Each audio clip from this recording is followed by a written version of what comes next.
The orange juice was cold when it hit Chioma's head. It soaked into her hair, ran down her scalp, and dripped into her eyes before she could even react.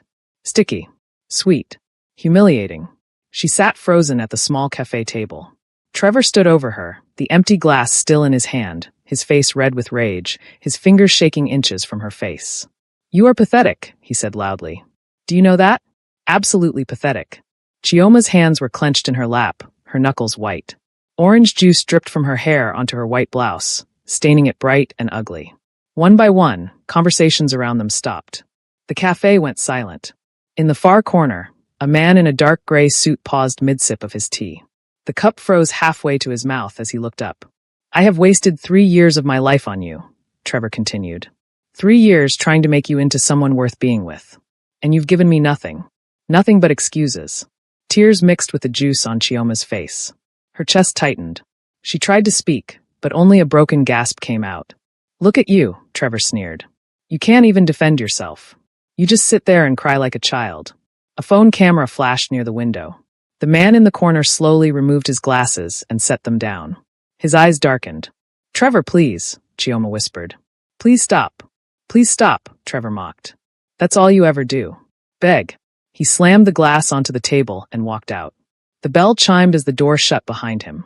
Chioma sat shaking, juice dripping from her hair, tears streaming down her face while strangers stared. No one helped. No one spoke. The man in the corner stood. He crossed the cafe quietly and stopped beside her table. After a moment, he held out a napkin. "Here," he said softly. Chioma looked up, mascara streaked, eyes swollen. "For your hair," he added. Her hand trembled as she took it. She pressed it against her hair, trying to soak up some of the juice, but it was already too saturated to do much good. Fresh tears spilled down her cheeks. "Thank you," she whispered, and her voice was so hoarse it barely sounded like her. He reached into the inside pocket of his jacket and pulled out a business card. He set it down on the table in front of her with careful precision. "If you need help," he said quietly, "call me." Chioma looked down at the card and then back up at him. Her expression was confused and hurt and completely overwhelmed by everything that had just happened. "I do not need your pity," she said, and her voice broke on the last word. "It is not pity," he said. "Then what is it?" He was quiet for a moment, and his dark eyes studied her face with an intensity that made her breath catch despite her tears. "Recognition," he said finally. Before she could ask what that meant, he turned and walked back to his table. He left several bills on the table beside his tea, more than enough to cover the cost, and then he walked out of the cafe without looking back. Chioma sat there holding the damp napkin in one hand and the business card in the other. She stared down at the card through her tears. It was simple and professional, with black text printed on white cardstock. She had no idea who he was or why he had helped her. But something about the way he had looked at her, like he actually saw her as a person and not just a spectacle to gawk at, made her chest ache in a way that had nothing to do with Trevor's cruelty. She stood up on legs that felt like they might give out at any moment. She could feel everyone still staring at her, could hear the whispers starting up again now that the stranger had left. She shoved the business card into her pocket and ran toward the door, leaving the soaked napkin on the table behind her. Behind her, the cafe slowly returned to normal. People went back to their conversations and their meals. The moment was already fading from their minds, becoming just another piece of drama they would tell their friends about later. But for Chioma, it was the worst moment of her life so far. And for Shin Dae-young, walking down the street with his hands in his pockets, it was the moment everything changed. The next morning arrived gray and overcast. Shin Dae-young sat behind his large desk on the 42nd floor of a gleaming office building in the financial district. The office was spacious and modern, with floor-to-ceiling windows that offered a panoramic view of the city skyline. Expensive abstract art hung on the walls, and the furniture was all sleek and minimal, chosen more for its ability to intimidate than for comfort. But Shin Dae-young was not paying attention to any of that this morning. His mind kept drifting back to the woman in the cafe, to the way she had looked so small and broken while everyone around her did nothing but watch. His phone buzzed on the desk in front of him. He glanced down at the screen and saw a message from Park, one of his most trusted men. "He's here." Shin Dae-young pressed the button on his desk intercom without taking his eyes off the window. "Send him in." The door to his office opened a moment later. Park entered first, his footsteps heavy on the hardwood floor. He was a solid man in his late 30s with a scar running down the left side of his face from his temple to his jaw. He stepped to the side and gestured for the person behind him to enter. Trevor walked into the office with hesitant steps. His eyes went wide as he looked around at the expensive furnishings and the stunning view. He was wearing jeans and a wrinkled button-down shirt, and his hair looked like he had not bothered to comb it this morning. There were dark circles under his eyes that suggested he had not slept well. "Mr. Shin," Trevor said, and his voice was uncertain and a little shaky. "I got your message saying you wanted to see me." Shin Dae-young gestured to the chair positioned across from his desk. "Sit down. Before we continue, can I ask you to do me a favor? If you have not watched part 1 yet, please go back and watch it first. The link is pinned in the comment section below. You will be missing the entire wedding scene where Trevor humiliated Chioma at the altar, threw the ring at her, and walked out in front of 300 people. You will miss how Shin Dae-young walked into that church like he owned it and announced he would marry her instead. Trust me, you need that context for what is about to happen next. Also, drop a comment below and let me know where you are watching from. Hit that like button if you are enjoying this story so far, and subscribe to the channel because I promise you this story is about to get very interesting. The twists, the revelations, the drama that is coming will have you on the edge of your seat. Now let us continue. Trevor hesitated for a moment, clearly unsure of what was happening, and then he crossed the room and sat down in the indicated chair. He perched on the very edge of it like he was preparing to bolt at any second. Park closed the door with a quiet click and then took up a position beside it. He crossed his arms over his chest and stood there like a statue, his face completely blank. Shin Dae-young said nothing for a long moment. He just looked at Trevor, letting the silence stretch out until Trevor started to shift uncomfortably in his seat. "Do you remember who I am?" Shin Dae-young asked finally. Trevor swallowed hard enough that his Adam's apple bobbed visibly. "I know who you are. I know that I owe you money." "You owe me $150,000, Shin Dae-young said, and his voice was calm and matter-of-fact, like he was discussing the weather. "Plus interest that has been accumulating for the past 8 months. The total is now $173,000. Trevor's face went pale, all the color draining from his cheeks in an instant. "I am working on getting it together. I swear I am. I just need a little more time to." "You have been saying that for 8 months now," Shin Dae-young interrupted. I know, but I have a plan now. I am going to get the money. I just need maybe another month or two to." "You were at the Spring Street Cafe yesterday afternoon," Shin Dae-young said, cutting him off again. Trevor blinked, clearly thrown off by the sudden change of subject. "What? The cafe on Spring Street. Yesterday afternoon around 2:30. You were there with a woman." Recognition dawned on Trevor's face, and his expression shifted from confusion to defensiveness in an instant. "What does that have to do with anything? That is my personal business." "You poured orange juice on her head." Trevor's jaw tightened, and his hands gripped the armrests of the chair.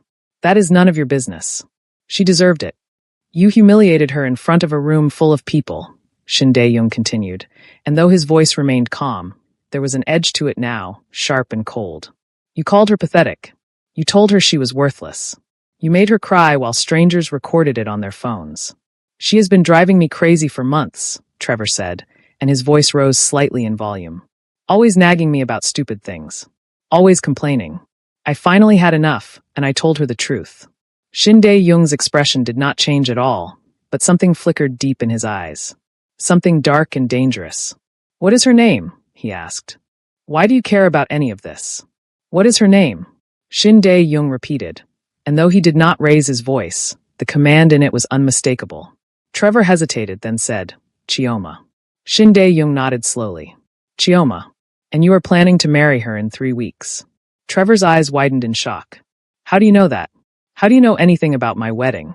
"I make it my business to know things about the people who owe me money," Shin Dae-young said. "You sent out invitations 2 months ago. You booked St. Mary's Church. You have already paid deposits on the flowers and the catering. I still do not understand what my wedding has to do with my debt," Trevor said. Shin Dae-young leaned back in his chair and steepled his fingers together. "I am going to make you an offer."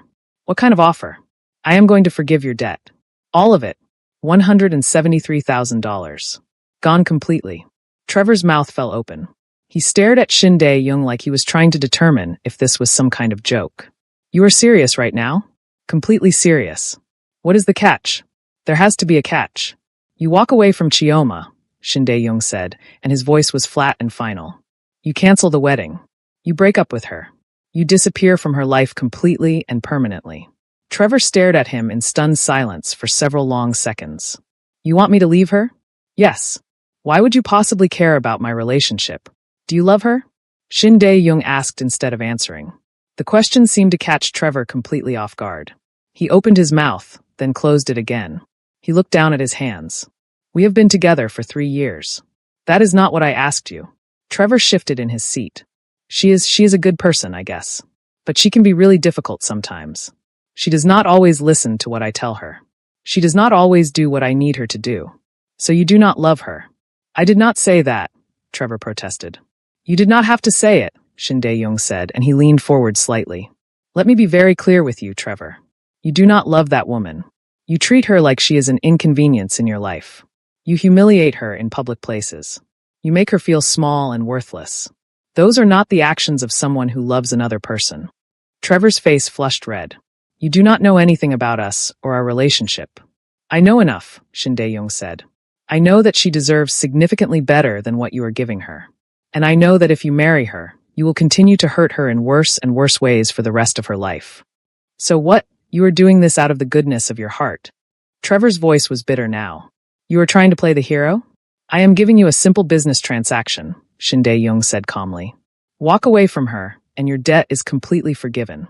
Marry her, and I will collect every penny you owe me with full interest.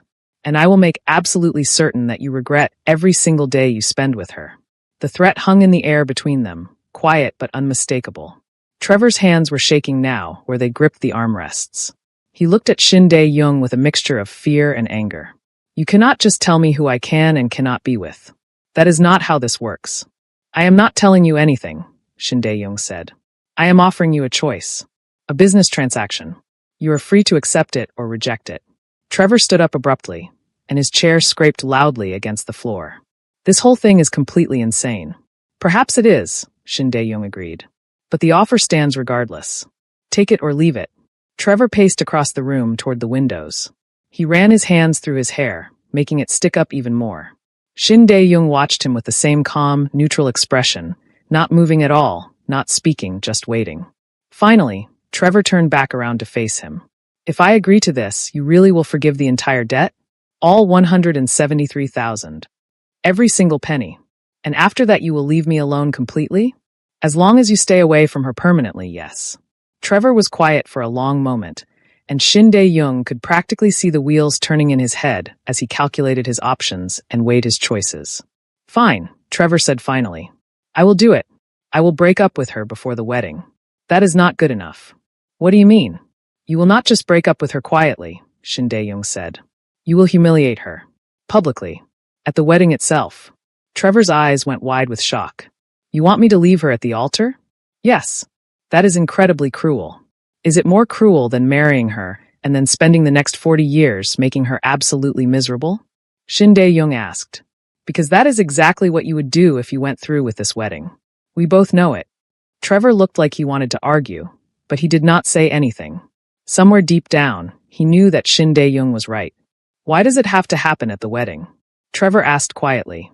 Because it needs to be final and public, Shin Dae-young explained.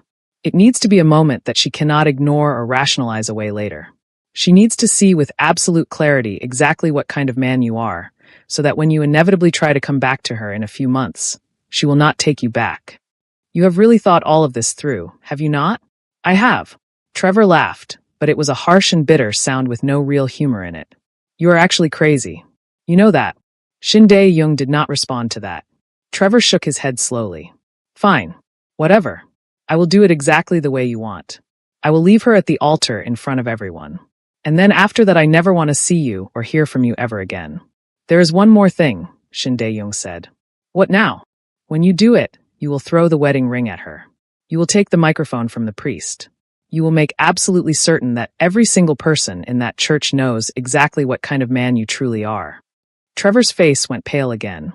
You want me to completely destroy her. I want you to set her free, Shin Dae-young said quietly.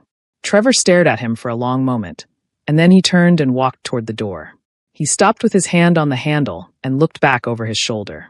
You are not really doing this for her benefit, are you? Trevor said, "You are doing this for yourself. Whatever you have planned, it is not actually about saving her from me. It is about something else entirely." Shin Dae-young met his gaze steadily and did not blink. "Does it actually matter why I am doing it?" Trevor stared at him for a moment longer, and then he shook his head and walked out of the office. The door closed behind him with a soft click. Park was still standing by the door. He cleared his throat. "Sir, if I may ask, what exactly are you planning to do after he leaves her?" Shin Dae-young was quiet for a long moment, still looking at the closed door. Then he said, "Something I should have done for someone else a long time ago." "And what is that, sir?" "Make things right." Park nodded slowly. He had worked for Shin Dae-young for 7 years, and he had learned when to ask questions and when to simply accept what he was told. Shin Dae-young picked up his phone and dialed a number. It rang 3 times before someone answered on the other end. "I need information on a woman," Shin Dae-young said into the phone. "Her name is Chioma. I need to know everything about her. Where she works, where she lives, who her family members are, what her daily routine looks like. Everything." He paused, listening to the response. "And I need one more thing," he continued. "I need you to find out the exact details of her wedding. The location, the date, the specific time it starts.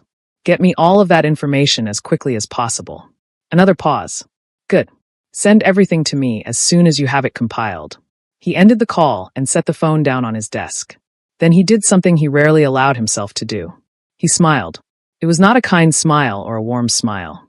It was the smile of a man who had just set a very specific plan into motion, and who knew that plan was going to change absolutely everything. 2 weeks passed in careful preparation. Shin Dae-young received the information he had requested within 3 days. Chioma worked at a marketing firm downtown. She lived in a small apartment on the east side of the city. Her parents lived 20 minutes away in a modest neighborhood. She had 2 sisters and a brother. She went to the same coffee shop every morning before work. She was organized and punctual, and from what his people could observe, she was still going through with the wedding despite what had happened at the cafe. That last detail confirmed what Shin Dae-young had suspected. She was rationalizing Trevor's behavior, making excuses for him, convincing herself it would not happen again. He had seen it before. He understood it, and he was going to make absolutely certain it stopped. The wedding invitation sat on his desk. Cream cardstock with elegant gold lettering. St. Mary's Church. 3 o'clock in the afternoon.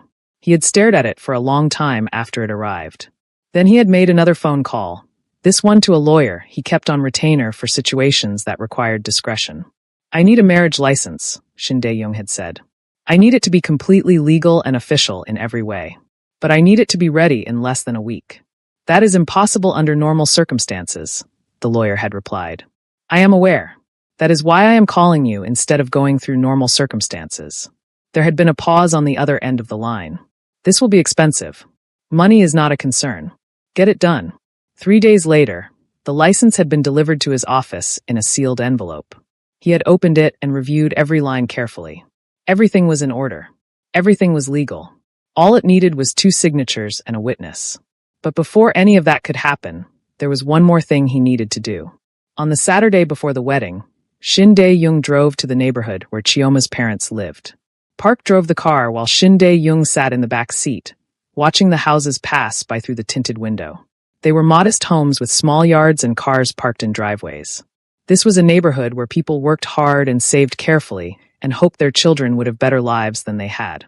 The car pulled up in front of a pale blue house with white trim. There was a small garden in the front yard with roses that were just beginning to bloom. "Wait here," Shin Dae-young said to Park as he opened the car door. He walked up the front path and knocked on the door. He could hear movement inside the house, footsteps approaching. The door opened to reveal a tall man in his late 50s with graying hair and sharp, intelligent eyes. He looked Shin Dae-young up and down with obvious suspicion. "Can I help you?" the man asked. "My name is Shin Dae-young," Shin Dae-young said. "I need to speak with you about your daughter Chioma. It is urgent." The man's expression darkened immediately. "What about my daughter? May I come inside? This is not a conversation that should happen on your doorstep." The man hesitated for a long moment, clearly trying to decide if this stranger was a threat. Then he stepped aside and gestured for Shin Dae-young to enter.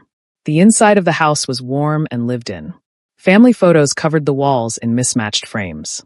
There was a comfortable-looking couch with a handmade blanket draped over the back. Everything about the space spoke of love and care and years of building a life together. A woman appeared from the kitchen, wiping her hands on a dish towel. She stopped when she saw Shin Dae-young standing in her living room. Her eyes went wide with confusion. "Who is this?" she asked her husband. "He says he needs to talk about Chioma," the man replied. The woman's hand flew to her chest. "Is she hurt? Did something happen?" "She is not hurt," Shin Dae-young said quickly. "At least not physically. But I need to speak with both of you about her upcoming wedding." The man gestured to the couch. "Sit down, and then you can explain what this is about."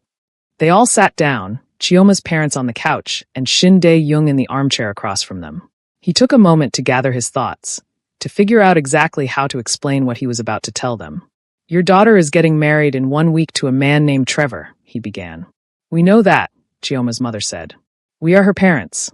We have been helping her plan the wedding for months." "Then you should also know what kind of man he is," Shin Dae-young said. Chioma's father frowned deeply. "What are you talking about? What do you know about Trevor?" "I know that he is abusive," Shin Dae-young said bluntly. "Not just physically, but emotionally. He tears her down. He makes her feel worthless. He humiliates her in public." Chioma's mother's face went pale. "How do you know this? Who are you?" Shin Dae-young described what he had witnessed at the cafe 2 weeks earlier. He told them about the orange juice, about the cruel words, about the way everyone had watched and done nothing. He watched their faces as he spoke, saw the shock and anger and guilt bloom across their features. "Why are you telling us this?" Chioma's father asked when Shin Dae-young had finished. His voice was tight with barely controlled emotion. "Because Trevor owes me a significant amount of money," Shin Dae-young said. $173,000 to be exact. "And I have made him a deal. I will forgive his entire debt if he walks away from your daughter." Chioma's mother stood up abruptly. "You are paying him to leave her?" "I am giving him a way out of a debt that would otherwise destroy him," Shin Dae-young corrected. "And in exchange, I am removing him from your daughter's life permanently." "But he agreed to this?" Chioma's father asked. "He did. He will walk away from her at the wedding itself. He will humiliate her in front of everyone. It will be brutal and it will be public, but it will also be final. She will see exactly who he is, and she will not take him back when he tries to return." Chioma's father stood up as well, his hands clenched into fists at his sides. "You want us to just stand by and let our daughter be humiliated in front of 300 people. I want you to let her be free," Shin Dae-young said, and he stood to face them. "Because if you stop this wedding yourself, if you convince her to call it off, she will always wonder if she made a mistake. She will always think about what could have been. But if he shows her who he truly is in a way she cannot deny or rationalize, then she will be able to move forward." "And what happens after he humiliates her?" Chioma's mother asked. Her voice was shaking. "She will be standing there alone and broken." "What then?" "Then I will step in," Shin Dae-young said. "I will marry her instead." The room went completely silent. Chioma's mother sank back down onto the couch as if her legs had given out. "You will what?" "I will marry her. I have already obtained a marriage license. I have everything prepared. When Trevor walks away, I will take his place at the altar. And she will not have to walk out of that church alone and destroyed." Chioma's father shook his head slowly. "This is absolutely insane. You are a complete stranger to her. Why would you do any of this?" "Because I saw what he did to her in that cafe," Shin Dae-young said. "And I will not stand by and let it happen again." "There has to be more to it than that," Chioma's father said. "No one does something this extreme just out of kindness. What do you really want from our daughter?" Shin Dae-young reached into his jacket and pulled out an envelope. He set it on the coffee table between them. "There is $50,000 in that envelope. For the wedding expenses. For whatever she needs after this is over. Take it." Chioma's mother picked up the envelope with trembling hands. She opened it and looked inside, and her eyes went wide when she saw the stack of bills. "We do not want your money," Chioma's father said firmly. "It is not for you," Shin Dae-young said. "It is for her. To make sure she has choices. To make sure she has options when this is over." He turned toward the door, and Park, who had been waiting outside, opened it at exactly the right moment. "Wait," Chioma's mother called out. "If you do this, if you really marry her, what happens after? What do you want from her?" Shin Dae-young paused with his hand on the doorframe and looked back at her. "I want nothing from her. I only want to give her the chance at something better than what she has now." "But you will be her husband," Chioma's father said. "You will have legal rights. You will have power over her life." "I will give her a safe place to land," Shin Dae-young said. And when she is ready, when she has had time to heal and figure out what she truly wants, I will give her the choice to stay or to leave. The decision will be entirely hers. He walked out before they could ask any more questions. Behind him, Chioma's parents stood in their living room, holding an envelope full of money and trying to process what had just happened. Should we tell her? Chioma's mother whispered. Should we warn her about what is going to happen? Chioma's father was quiet for a very long time. He looked down at the envelope in his wife's hands, then at the door where the stranger had just disappeared. No, he said finally. If we tell her, she will not go through with the wedding. She will cancel it herself to avoid the embarrassment.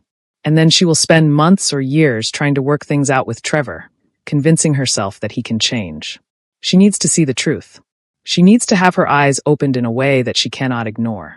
But that man Shin Dae-young, Chioma's mother said. We do not know him. We do not know what he really wants from her. I know, her husband said. But did you see his eyes when he talked about what happened at the cafe? Did you see the way his hands shook when he described it? What are you saying? I am saying that whatever his reasons are, I think he genuinely wants to help her. And right now, that might be the best option we have. Chioma's mother looked down at the money again. This feels wrong. All of this feels wrong, her husband agreed. But sometimes wrong is the only path to right. They stood there together in silence, both of them hoping desperately that they were making the right choice, both of them knowing they would not find out until it was far too late to change course. The next 7 days passed slowly for Shin Dae-young. He went through his normal routines, attended his usual meetings, handled his business affairs with his typical efficiency. But his mind was always partially elsewhere, always thinking about what was coming, always preparing for the moment when everything would change. On the morning of the wedding, he woke early. He showered and dressed carefully in the same black suit he had worn to Chioma's parents' house. He put on his glasses and looked at himself in the mirror. He looked calm and composed, exactly as he needed to look. But inside, his heart was racing. Park drove him to the church. They arrived 30 minutes before the ceremony was scheduled to begin. The parking lot was already filling up with cars. Guests were streaming into the building in their formal clothes, chattering excitedly about the wedding they were about to witness. Shin Dae-young stayed in the car and watched them go inside. Are you certain about this, sir? Park asked from the driver's seat. I am certain, Shin Dae-young replied. Once you walk through those doors, there will be no turning back. I know. Park nodded and said nothing more. They waited. At exactly 3 o'clock, the church bells began to ring. Shin Dae-young checked his watch. Any moment now, the ceremony would be starting. Chioma would be walking down the aisle in her wedding dress. Trevor would be standing at the altar waiting for her. 5 minutes passed. Then 10. Shin Dae-young got out of the car. Park followed him. They walked across the parking lot toward the church entrance. The doors were closed, but Shin Dae-young could hear music playing inside. The wedding march. It had started. He waited outside the doors with Park standing silently beside him. He counted the seconds in his head. The processional would take about 3 minutes. Then there would be a few moments of silence as the priest began the ceremony. And then Trevor would do exactly what Shin Dae-young had paid him to do. Inside the church, Chioma stood at the altar in her white dress.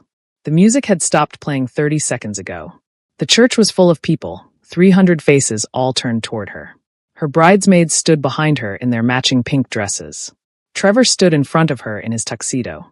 And then everything started to fall apart.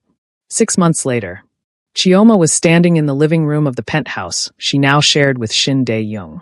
The afternoon sun was streaming through the floor-to-ceiling windows, making everything look warm and golden. She had been folding laundry when the doorbell rang, which was unusual because most people had to be cleared by security downstairs before they could even get to the elevator. She walked to the door and looked through the peephole. Her blood turned to ice. Trevor was standing in the hallway. She opened the door but kept the chain lock engaged. What are you doing here? How did you even get up here? I need to talk to you, Trevor said. His face was pale and his hands were shaking. Please, Chioma. Just 5 minutes. That is all I am asking. No, you need to leave right now. You do not understand, Trevor said, and his voice was getting louder, more desperate. You do not know the truth about what happened. About why I did what I did. I know enough. Now leave before I call security. He paid me, Trevor shouted. The words burst out of him like they had been building up pressure for months. Shin Dae-young paid me to leave you. He orchestrated the entire thing. Chioma felt the world tilt sideways. What did you just say? He paid me to walk away from you, Trevor Trevor said, speaking rapidly now. He threatened me. He said if I did not humiliate you at the wedding, he would destroy me. He had it all planned out. The marriage license, everything. He manipulated both of us. Chioma's hands started shaking where they gripped the door. You are lying. I am not lying. I swear to God, I am not. I owed him money. I do not even remember anymore. But he wanted you from the beginning. He saw you at that cafe, and he decided he was going to have you no matter what it took. The elevator dinged behind Trevor. Shin Dae-young stepped out into the hallway. He stopped when he saw Trevor standing at his door. His expression went dark, and something dangerous flashed in his eyes. You need to leave, Shin Dae-young said. His voice was quiet, but it carried a weight that made Trevor take a step backward. Right now. I am telling her the truth, Trevor said. She deserves to know what you did. The truth? Shin Dae-young took a step forward. The truth is that you are an abusive coward who is destroying her piece by piece. I gave you money to walk away from someone you did not deserve. That is the truth. You manipulated everything. Trevor shouted. You paid me to humiliate her. You planned the entire wedding disaster. Chioma unlocked the chain and pulled the door open all the way. She looked between Trevor and Shin Dae-young, her heart pounding so hard she could feel it in her throat. Is it true? She asked Shin Dae-young. Her voice was shaking. Did you pay him to leave me? Shin Dae-young turned to look at her. For the first time since she had met him, he looked uncertain. Vulnerable. Yes, he said quietly. The single word hit Chioma like a physical blow. She took a step backward into the apartment. You planned all of this? I saw what he was doing to you at that cafe. I could not let it continue. So you decided to play God with my life? Chioma's voice was rising now, tears starting to stream down her face. You decided that you knew what was best for me? I was trying to help you. By manipulating me? By lying to me for 6 months. I never lied to you, Shin Dae-young said, but his voice lacked conviction. You never told me the truth. Chioma shouted. That is the same thing. You let me believe that you just happened to be there that day. That you just decided to help me out of kindness. But you planned it. You orchestrated everything. Trevor was still standing in the hallway, watching them with something that looked almost like satisfaction on his face. Shin Dae-young saw the expression and his jaw tightened. He turned to Trevor. Get out of here. Now. I am not going anywhere until she knows everything, Trevor said. If you do not leave right now, I will have you physically removed from this building, Shin Dae-young said. Go ahead. Call your people. Let her see exactly who you really are. Shin Dae-young moved so fast that Trevor did not have time to react. 1 second he was standing in the doorway, and the next Shin Dae-young had him by the collar and was shoving him backward into the hallway. Trevor stumbled and hit the wall hard enough to make a thudding sound. You came here to destroy what we have built, Shin Dae-young said. His voice was low and dangerous. But you are too late. She is my wife. She chose me. And you will never touch her life again. He shoved Trevor one more time, hard, and Trevor went stumbling down the hallway toward the elevator. Shin Dae-young turned back to the apartment. Chioma was standing just inside the doorway, staring at him like she did not recognize him. Do not look at me like that, Shin Dae-young said quietly. Like what? Like you are afraid of me. Maybe I should be afraid of you, Chioma said. Her voice was trembling with emotion. Maybe I should have been afraid from the very beginning. I do not even know who you are. You do know me. No. I know the version of you that you wanted me to see. I do not know the man who manipulates people and threatens them and orchestrates entire scenarios just to get what he wants. Shin Dae-young took a step toward her, and she took a step back. The movement was instinctive, and she saw the way it made him flinch. Everything I did to protect you, he said. I did not ask you to protect me. Chioma shouted. I did not ask you to save me. You took away my choice. Your choice was to marry a man who was destroying you. That was my choice to make. Not yours. They stood there staring at each other across the entryway. The air between them felt charged and dangerous, like a storm about to break. Why? Chioma asked finally, and her voice broke on the word. Why did you really do it? And do not tell me it was just to save me. There has to be more to it than that. Shin Dae-young was quiet for a long moment. When he finally spoke, his voice was barely above a whisper. Because when I saw you in that cafe, sitting there with juice in your hair while everyone watched and did nothing, I saw myself. Chioma's breath caught in her throat. What do you mean? I saw every moment I have ever felt small, Shin Dae-young said. His hands were clenched into fists at his sides. Every moment I have been humiliated.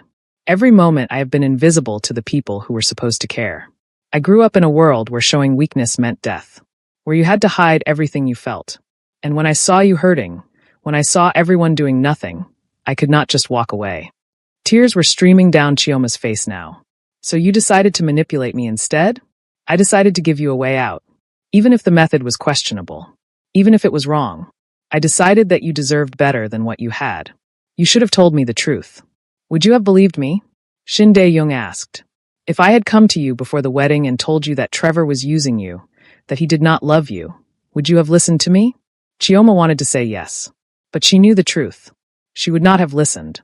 She would have defended Trevor. Made excuses for him. Convinced herself it was not that bad. That does not make what you did right, she said quietly.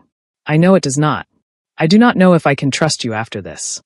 Something in Shin Dae-young's expression cracked. Just for a moment, she saw the vulnerability beneath all the control. The fear. What are you saying? I am saying I need time. I need space. I need to figure out if this is something I can forgive. Chioma. No, she said, and she held up her hand. You do not get to make this decision for me. Not this time. This is my choice to make. Shin Dae-young stood there in the middle of the living room looking more lost than she had ever seen him. What do you want me to do? He asked quietly. I want you to leave. Go to a hotel. Go anywhere. But I need you to not be here right now. This is my home. It is our home, Chioma corrected. And I am asking you to leave. Can you do that for me? Can you give me this one thing without trying to control it or manipulate it?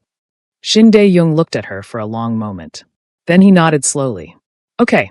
He walked to the bedroom and came back a few minutes later with a small overnight bag. He stopped at the door and looked back at her. For what it is worth, he said quietly, I love you. I have loved you since the moment I saw you in that cafe. And everything I did, no matter how wrong it was, came from that place. He walked out before she could respond. The door closed behind him with a quiet click. Chioma stood alone in the penthouse that had been her home for the past 6 months. The afternoon light was still streaming through the windows, but somehow the space felt colder now. Emptier. She walked to the couch and sat down. She pulled her knees up to her chest and wrapped her arms around them. And then she let herself fall apart completely. She cried for the woman she had been before Trevor. She cried for the woman she had become after Shin Dae-young. She cried for all the choices that had been taken from her and all the choices she still had to make. She cried until there were no more tears left. Then she picked up her phone with shaking hands. She dialed her mother's number.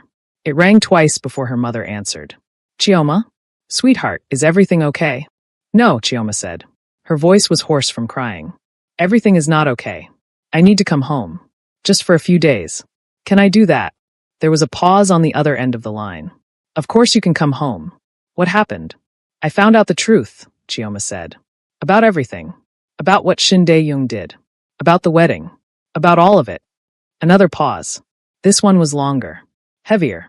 We were going to tell you, her mother said finally, and her voice was quiet and filled with guilt. Chioma felt like someone had punched her in the chest. All the air left her lungs at once. You knew? The words came out as barely a whisper. He came to see us before the wedding. He told us what he was planning. He asked us not to stop it. He gave us money to help with the expenses and to make sure you would be taken care of afterward.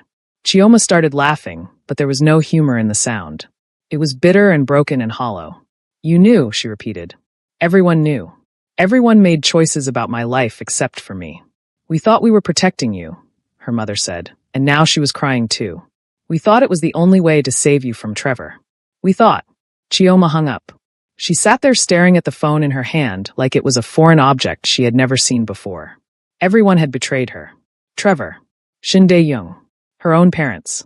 Every single person she had trusted had lied to her face while making decisions about her future behind her back. She stood up and walked to the bedroom. She started throwing clothes into a bag. She did not fold them. She did not organize them. She just grabbed things and shoved them in. She needed to leave.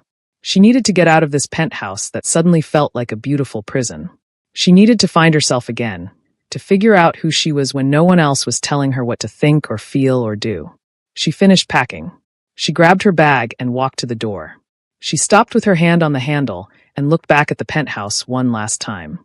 At the life she had built here over the past 6 months. At the man she had fallen in love with despite everything. Part of her wanted to stay. Wanted to forgive. Wanted to believe that love was enough to overcome all the lies and manipulation. But another part of her knew that if she stayed right now, without truly processing everything that had happened, she would always wonder. She would always doubt. She would always feel like she was living someone else's life instead of her own. She needed to choose for herself. For once in her life, she needed to make a decision that was completely and entirely hers, with no one pushing her or manipulating her or trying to save her. She opened the door and walked out. The penthouse stood empty behind her. Across the city, in a hotel room, Shin Dae-young sat on the edge of the bed with his head in his hands. His phone sat on the nightstand beside him, and he kept looking at it, hoping it would ring, hoping she would call, hoping she would tell him to come back. But it stayed silent. He had lost her. After everything he had done to save her, after all the planning and manipulation and careful orchestration, he had lost her anyway. The irony was not lost on him. He had tried to protect her from being hurt, and in doing so, he had become the one who hurt her most. 3 days passed in a blur. Chioma checked into a small hotel on the other side of the city under a fake name. She turned off her phone and spent the time walking through parks and sitting in cafes and trying to remember who she had been before Trevor, before Shin Dae-young, before all of it. On the 4th day, there was a knock on her hotel room door. She looked through the peephole and saw her younger sister standing in the hallway. Chioma opened the door. "How did you find me?" Her sister smiled. "You are my sister. I always know where you are. Also, you used the credit card that is linked to my account, so that helped." She walked into the room without waiting for an invitation and sat down on the bed. She looked at Chioma with concern and love and a directness that had always been her trademark. "You look terrible," her sister said. "Thank you so much for that. Have you eaten anything in the past 3 days?" "Not really." Her sister stood up and grabbed Chioma's jacket from the chair. "Come on. We're going to get food, and you're going to tell me everything." They went to a small restaurant a few blocks away.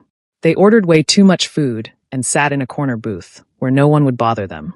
And Chioma told her sister everything. About the cafe, about Trevor's debt, about Shin Dae-young's plan, about her parents' involvement, about the lies and the manipulation and the betrayal that seemed to come from every direction. Her sister listened without interrupting, which was unusual for her. She just ate her food and nodded, and let Chioma talk until there were no more words left. When Chioma finally finished, her sister took a long sip of her water and set the glass down carefully. "Okay," she said. "I am going to say something you are not going to like. That seems to be a theme lately. He was wrong to manipulate you the way he did. Your parents were wrong to keep it from you. All of that is absolutely true. But what? But do you actually wish you had married Trevor?" Chioma opened her mouth to respond, then closed it again. Because the truth was, she did not wish that. She did not wish she was living the life she would have had with Trevor. She did not wish she had never met Shin Dae-young. "That is not the point," Chioma said. "Is it not, though?" her sister asked.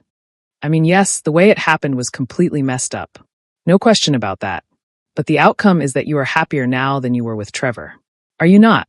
Chioma looked down at her hands, which were wrapped around her coffee cup. She thought about the past 6 months with Shin Dae-young. The way he had looked at her every morning like she was the most important thing in his world. The way he had listened to her talk about her day. The way he had defended her when his own family had tried to tear her down. The way he had held her when she cried and made her laugh when she was sad. "I am happier," Chioma admitted quietly. "But that does not mean what he did was right." "No, it does not," her sister agreed. "But it also does not mean you have to throw everything away because of how it started. How can I trust him after this?" "Can you trust yourself?" her sister asked. Chioma looked up. "What do you mean? You spend so much energy worrying about whether other people are lying to you or manipulating you. But the real question is whether you can trust yourself. Can you trust your own judgment about who he is now? Not who he was 6 months ago when he made those questionable choices, but the man you have been living with. The man you fell in love with. Can you trust yourself about him?" Chioma was quiet. The question settled over her like a weight. Her sister reached across the table and took her hand. "I am not saying you have to forgive him right away. I am not saying you have to go back. But I am saying that you cannot spend the rest of your life running from every relationship just because it did not start perfectly. Nothing starts perfectly. And sometimes the best things come from the messiest beginnings. What if I go back and he hurts me again? Then you leave," her sister said simply. "But at least you will know. At least you will have given it a real chance based on your own choice, not based on fear or anger or someone else's manipulation." They sat in silence for a moment, and then her sister squeezed her hand. Whatever you decide, I am here. I am on your side. Always. Okay. Chioma nodded, not trusting herself to speak. That night, back in her hotel room, Chioma turned her phone back on for the first time in days. The screen lit up with notifications. 47 missed calls. Most of them from Shin Dae-young. 17 voicemails. She listened to the first one. Chioma, it is me. Please call me back. I just want to know that you are safe. The second one. I am sorry. I know that does not fix anything, but I am sorry. The third one. I am not asking you to forgive me. I am just asking you to let me know you are okay. Please. She skipped ahead to the most recent voicemail, which had come in this morning. I understand if you do not want to see me again. I understand if this is over. But please just send me a message. Just let me know you are alive. That is all I am asking. His voice sounded broken, defeated. Nothing like the controlled, confident man she had come to know. Chioma sat on the edge of the hotel bed with the phone pressed to her ear, and she felt something shift inside her chest. She thought about everything her sister had said. About trust. About choice. About not running away from something good just because it had a messy beginning. She picked up her phone and typed out a message. I am okay. I need a few more days. But I am okay. She hit send. 3 seconds later, her phone rang. It was him. She answered. Chioma. His voice was rough, like he had not slept in days. Where are you? I am safe. That is all you need to know right now. Are you coming back? She was quiet for a long moment. I do not know yet. She could hear him take a shaky breath on the other end of the line. Okay, he said quietly. Okay, I can accept that. I need you to answer something honestly for me. Anything. If you could go back and do it all differently, would you? Shin Dae-young was silent. She could hear him breathing. Could almost feel him thinking through his answer carefully. No, he said finally. I would not. Chioma's chest tightened. Even knowing it would hurt me? I would do it differently, Shin Dae-young clarified. I would tell you the truth sooner. I would give you more agency in the decisions. I would be honest from the beginning.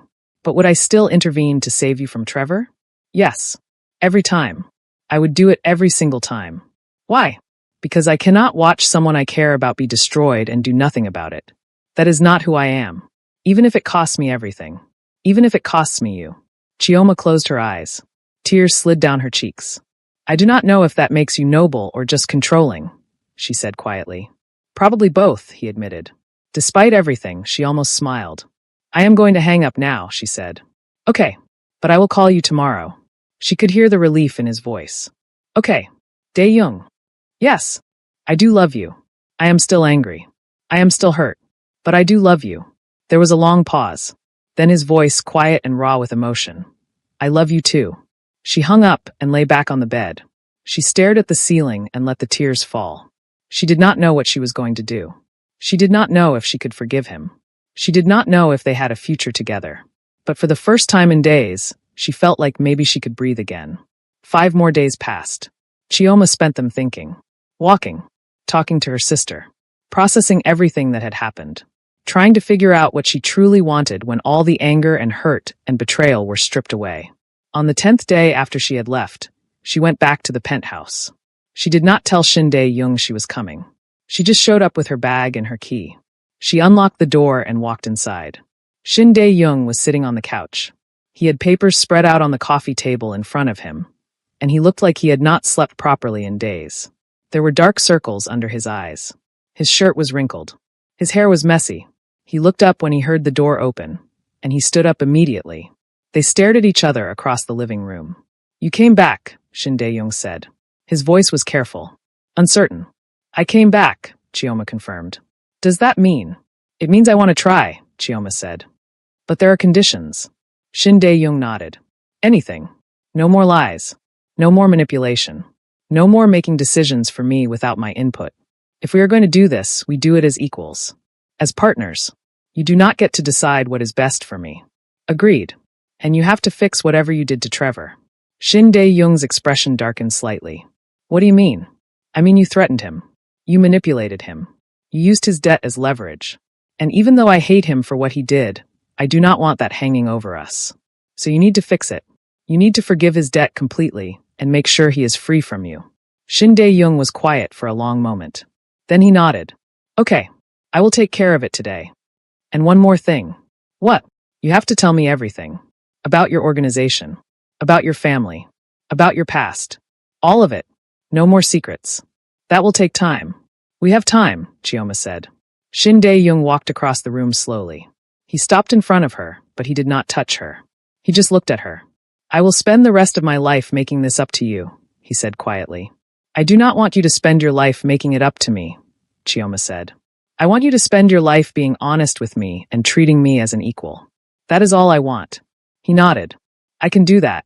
She reached out and took his hand. He looked down at their joined hands like it was the most precious thing in the world. Like he had thought he would never get to hold her hand again. I missed you, he said quietly. I missed you too.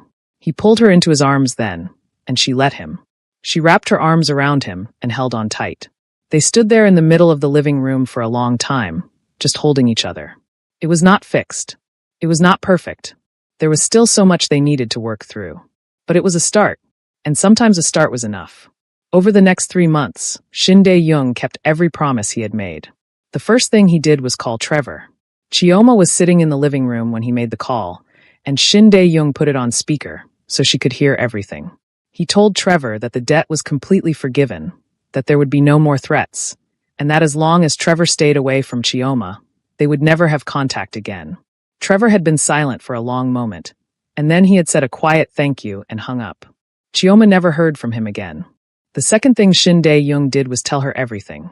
They started couples counseling at Chioma's request. It was her idea, and Shin Dae-young had been skeptical at first, but he had agreed because he had promised to listen to her. They sat in a small office once a week with a therapist who specialized in relationship trauma, and they talked about trust and control, and how to build something healthy out of such a complicated beginning. But the real conversations happened at home, late at night when they were sitting on the couch or lying in bed. Shin Dae-young told her about his childhood growing up in a powerful Korean family that valued strength above everything else. He told her about the expectations that had been placed on him from the moment he was born. He told her about the first time he had seen violence, the first time he had been forced to participate in it, the first time he had realized that the world he lived in was nothing like the world most people knew. He told her about his organization, about the businesses they ran that existed in the gray spaces between legal and illegal. He told her about the gambling operations and the import businesses that did not always go through proper channels. He told her about the protection rackets and the money laundering and all the things he had done to build his empire. He told her about the people who worked for him, about their loyalty and their code. He told her about Park, who had saved his life twice and who he trusted more than anyone else in the world. He told her about the others who had been with him for years, who had chosen to follow him even when it meant putting their own lives at risk. And he told her about his family. His father was the head of one of the oldest and most powerful Korean crime families in the country. His mother came from another powerful family, and their marriage had been arranged to strengthen alliances between the two groups. Shin Dae-young had been raised to take over the family business, but he had wanted something different. He had wanted to build his own organization, to do things his own way. His family had seen this as betrayal, and they had disowned him when he was 25 years old. He had not spoken to them in 7 years. Until now. Because 3 months after Chioma came back, Shin Dae-young's phone rang with a number he had not seen in years. It was his brother. Shin Dae-young stared at the phone for a long moment before answering. Chioma was sitting beside him on the couch, and she watched as his expression shifted from surprise to wariness to resignation. Hyung, Shin Dae-young said when he answered. It was the Korean word for older brother.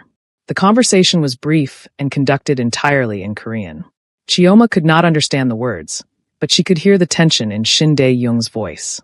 When he hung up, he sat there in silence for a long moment. What did he want? Chioma asked. My family has heard that I got married, Shin Dae-young said. They want to meet you. Chioma felt her stomach drop. Your family? The ones who disowned you? Yes. Why do they want to meet me now? Because in their world, marriage is about power and alliances. They want to see who I chose and whether that choice affects their position. What happens if we say no? Shin Dae-young looked at her, and there was something heavy in his expression. Then it will be seen as an insult. And in my world, insults have consequences. What kind of consequences? The kind that could put both of us in danger. Chioma took a deep breath. So we do not really have a choice. We always have a choice, Shin Dae-young said. But some choices come with higher costs than others. They talked about it for hours. Shin Dae-young explained exactly what meeting his family would mean, what kind of people they were, what she should expect. He warned her that they would not accept her easily, that they would see her as beneath their family's status, that they would say things designed to hurt and belittle her. "I will be there beside you the entire time," he promised. "And if they cross a line, we leave. I do not care what the consequences are." Chioma nodded slowly. "Okay, I will meet them." The dinner was arranged for the following week at an exclusive restaurant that normal people could not even make reservations at. Chioma spent days preparing, trying to figure out what to wear, how to act, what to say. Shin Dae-young coached her on Korean customs and etiquette, but he also told her to be herself. "They will try to make you feel small," he said. "Do not let them. You are my equal in every way, and I will make sure they understand that." The night of the dinner arrived too quickly. Chioma wore a simple black dress that was elegant without being flashy. She kept her jewelry minimal. Shin Dae-young wore a perfectly tailored suit, and they drove to the restaurant in silence, both of them preparing for what was coming. The restaurant had a private room reserved for them. Security stood at the door, and they were escorted inside by a host who treated Shin Dae-young with a deference that bordered on fear. 3 people were already seated at the table when they arrived. Shin Dae-young's father sat at the head of the table. He was in his late 60s with gray hair and eyes that looked like they had seen too much and forgiven too little. He was wearing an expensive suit, and everything about him radiated cold authority. His mother sat to his father's right. She was perfectly put together, from her hair to her makeup to her designer dress. Her posture was impeccable, and her face showed no emotion whatsoever. Shin Dae-young's brother sat across from their mother. He was a few years older than Shin Dae-young, and they looked similar enough that Chioma could see the family resemblance immediately. But where Shin Dae-young's eyes sometimes softened when he looked at her, his brother's eyes were hard and calculating. "Father, mother, Hyung," Shin Dae-young said, and he gave a small, formal bow. "This is my wife, Chioma." Chioma bowed as well, exactly the way Shin Dae-young had taught her. None of them stood up. None of them smiled. "Sit," Shin Dae-young's father said, and it was clearly a command, not an invitation. They sat down at the only 2 empty chairs. Shin Dae-young's hand found Chioma's under the table and gave it a reassuring squeeze. The first part of the dinner was filled with polite small talk that felt anything but polite. They discussed business and politics and things that Chioma had no context for. She stayed quiet, eating her food carefully, and watching the dynamics play out around her. And then Shin Dae-young's mother turned her attention directly to Chioma. "So," she said, and her voice was pleasant, but there was ice underneath it. "Tell us about your family, Chioma. What do they do?" "My father is an accountant," Chioma said. "My mother is a teacher." "How ordinary," his mother said, and the word was clearly meant as an insult. Shin Dae-young's hand tightened around Chioma's under the table, but she squeezed back, silently telling him she could handle this. "They are good people who work hard," Chioma said calmly. "I am very proud of them." "And what do you do?" Shin Dae-young's brother asked. "I work in marketing." He made a small sound that might have been a laugh. "Marketing? How ambitious." "She is very good at what she does," Shin Dae-young said, and there was an edge to his voice that had not been there before. "I am sure she is," his mother said. "But it is hardly the kind of background we would have chosen for our son." "It is a good thing it is not your choice then," Shin Dae-young said. The temperature in the room seemed to drop several degrees. His father set down his glass very deliberately. "You forget yourself, Dae-young." "I forget nothing. You disowned me 7 years ago, remember? Which means my choices are no longer your concern. You are still part of this family whether you like it or not," his father said. "And your actions reflect on all of us. My marriage to Chioma reflects nothing except my own happiness." His mother laughed, and it was a cold, brittle sound. "Happiness? How very American of you. How very weak." That was when Chioma spoke up, surprising even herself. "I am sorry if my presence here offends you," she said. Her voice was calm, but there was steel underneath it. "But I love your son, and he loves me. We are building a life together based on honesty and mutual respect. You can either accept that or not, but you do not get to make us feel ashamed of it." Shin Dae-young's mother's eyes narrowed dangerously. "You have quite a mouth on you for someone in your position." "I have a voice," Chioma corrected, "and I am not afraid to use it." Shin Dae-young's brother actually smiled at that, though it did not reach his eyes. "She has spirit. I will give her that." "Spirit is not the same as respect," his father said. He looked at Chioma with barely concealed contempt. "You do not belong in our world, girl. You are a distraction. A phase. And when my son comes to his senses, you will be discarded like the mistake you are." Shin Dae-young stood up so fast that his chair fell backward with a loud crash. The entire restaurant went silent. "Do not speak to her that way," Shin Dae-young said. His voice was low and dangerous in a way that Chioma had never heard before. "I will speak however I want," his father said, not standing, not showing any sign that he was intimidated. "Then we are done here." Shin Dae-young held out his hand to Chioma. "Let's go." Chioma took his hand and stood up. They started walking toward the door together. "If you walk out that door, you are making a choice," his father called after them. "You are choosing her over your family, over your legacy, over everything you were born to be." Shin Dae-young stopped. He turned back to look at his father, and there was something final in his expression. "I made that choice the day I married her," he said. "And I would make it again. Every single time." He led Chioma out of the private room, through the restaurant, and out into the cool night air. They walked to the car in silence. Shin Dae-young opened the door for her, and she slid into the passenger seat. He got in the driver's side and just sat there for a moment, his hands gripping the steering wheel so tightly that his knuckles turned white. "Are you okay?" Chioma asked quietly. "I am okay," he said, but his voice was tight. "Are you?" "I am okay too." He started the car and pulled out into traffic. They drove in silence for a while, both of them processing what had just happened. "They really hate me," Chioma said finally. "They do not know you. If they knew you, they would see what I see." Chioma smiled sadly. "I do not think that is true. But I appreciate you saying it." Shin Dae-young reached over and took her hand. "I meant what I said in there. I choose you. Over them. Over everything. That is a lot of pressure to put on a person." "It is not pressure. It is just the truth." They drove the rest of the way home in comfortable silence, their hands still linked together. But even as they pulled into the parking garage of their building, Chioma had a sinking feeling that the dinner had set something in motion. Something that was going to have consequences they could not yet see. She was right. 2 weeks later, Shin Dae-young came home looking more serious than she had ever seen him. He sat down on the couch and gestured for her to sit beside him.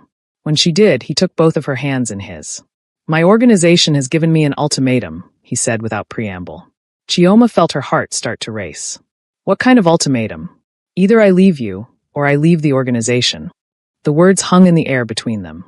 "What?" Chioma whispered. "Why?" "My family has put pressure on the leadership. They have made it very clear that they do not approve of our marriage. And the leadership does not want internal conflict between families. So they are forcing me to choose. And if you choose me, then I walk away from everything. The business, the money, the power, all of it." Chioma pulled her hands away from his. She stood up and walked to the window, looking out at the city below. "Dae-young, you cannot do that." "Why not?" "Because it is your whole life. It is everything you have built."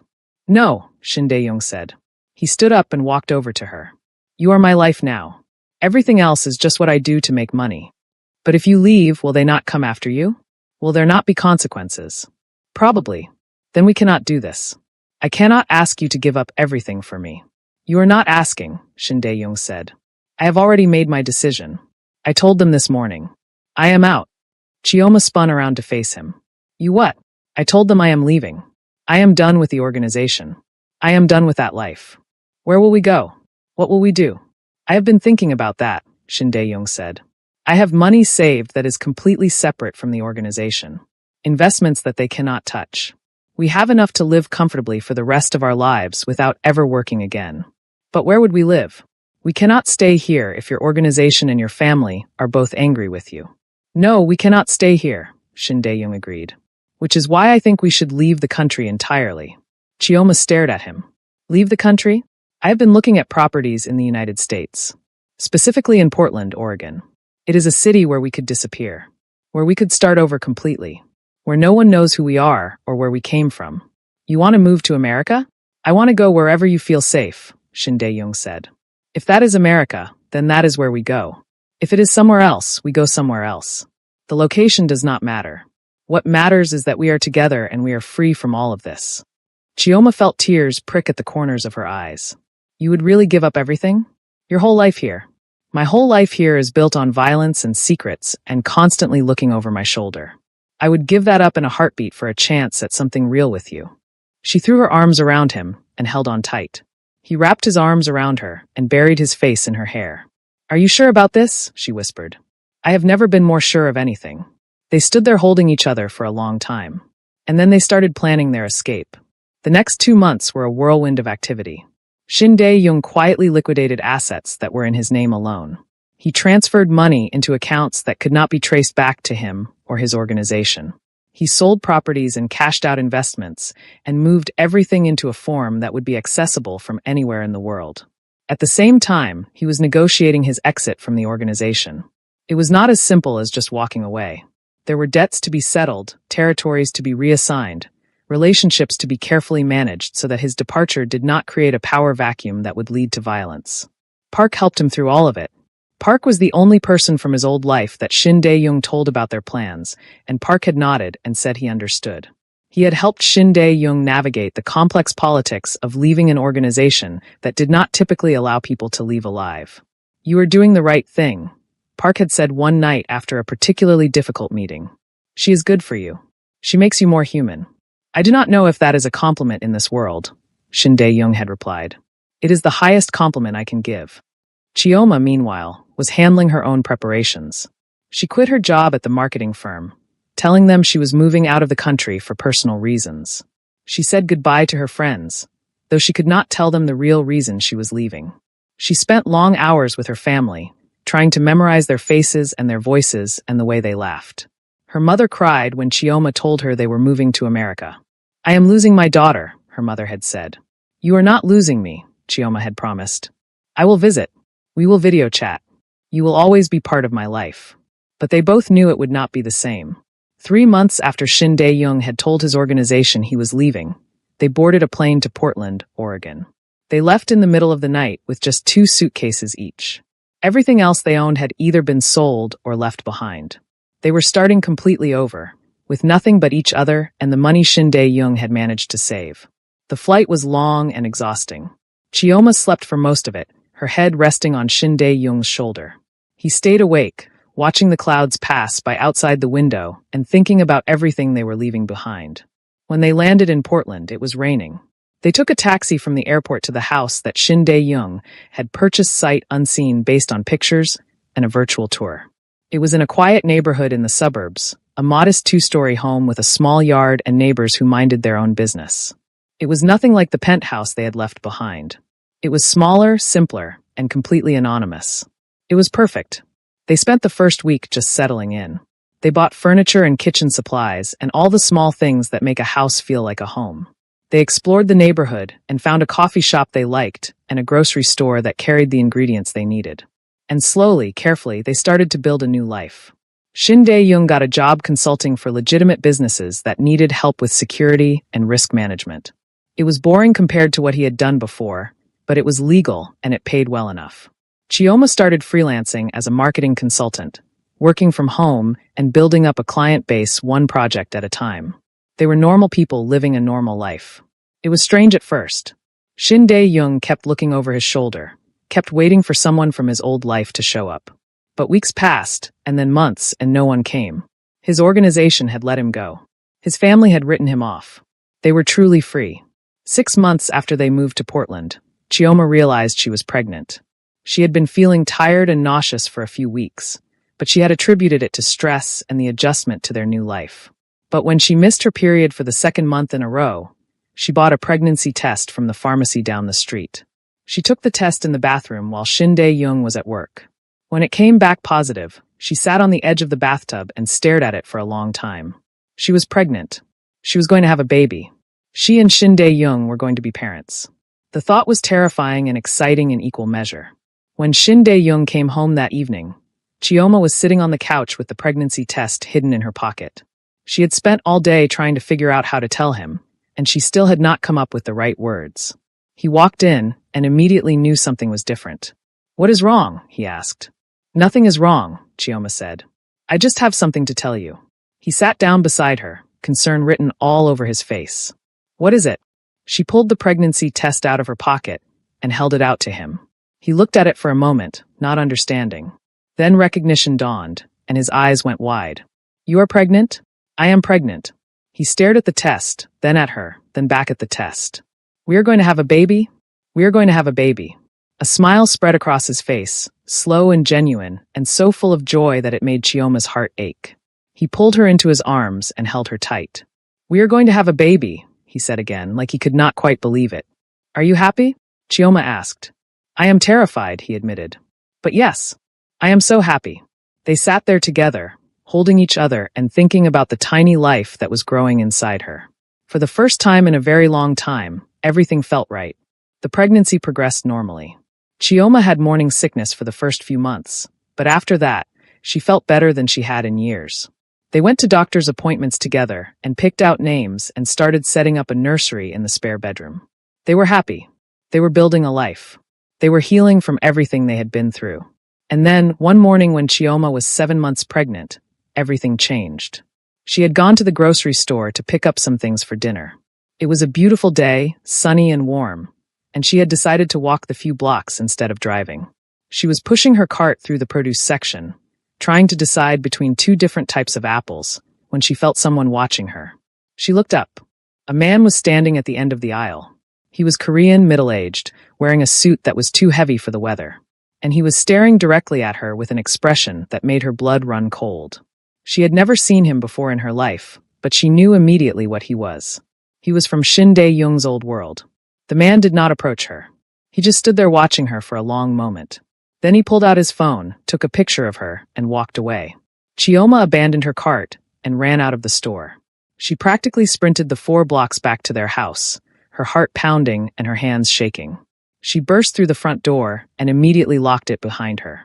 Shin Dae-young was in the kitchen making lunch. He looked up when she came in, and his expression immediately shifted to alarm when he saw her face. What happened? Someone was watching me at the grocery store, Chioma said. Her voice was shaking. A Korean man in a suit. He took my picture. All the color drained from Shin Dae-young's face. What did he look like? She described him as best she could.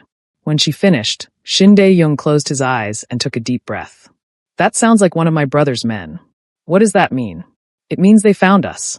Chioma felt like the floor had dropped out from under her. How is that possible? We were so careful. I know we were.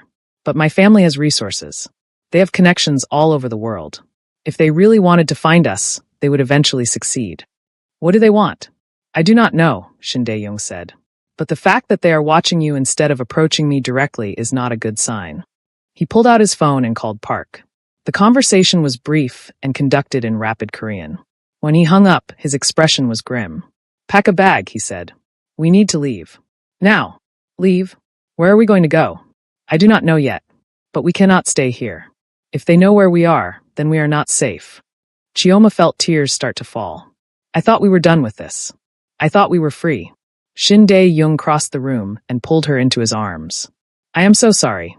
I thought we were free too. But I was wrong. They started throwing clothes into bags. Shin Dae-young was moving with the efficiency of someone who had done this before, someone who knew how to disappear quickly and completely. Chioma was moving more slowly, her mind struggling to process what was happening. They had built a life here. They had friends and routines and a nursery that was almost finished. And now they were leaving all of it behind.